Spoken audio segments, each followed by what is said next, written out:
لو ابنك مدمن ألعاب، الحقيقة الصادمة غالباً السبب مش اللعبة. الطفل لا يبحث عن لعبة، بل عن شعور. إمتى آخر مرة ابنك ضحك من قلبه بدون شاشة؟ النصيحة الأولى: افهمي السبب قبل المنع. كل إدمان احتياج نفسي غير مشبع. اللعبة بتدي الطفل اللي مش لاقيه في حياته اللهمية. إحساس إنه شاطر هروب من فراغ يومه.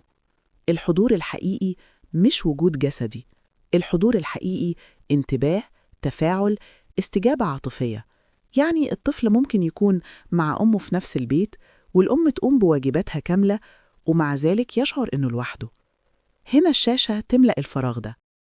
الطفل اللي حاسس بقيمته نادراً يدمن. المنع المفاجئ عناد وتعلق أكبر.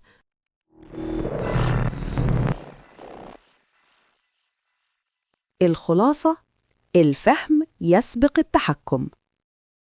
النصيحة التانية: املأي فراغ. ما ينفعش نشيل اللعبة ونسيب الفراغ. اللعبة شغلة وقت وعقل ومشاعر. الطفل يحتاج إنجاز حقيقي مش افتراضي. هل عند ابنك حاجة يحس فيها إنه شاطر؟ الخلاصة: املأي يومه، مش بس امنعي. النصيحة الثالثة: راقدي نفسك. طفلك بيقلدك مش بيسمعك. كم ساعة ابنك شايفك ماسكة الموبايل؟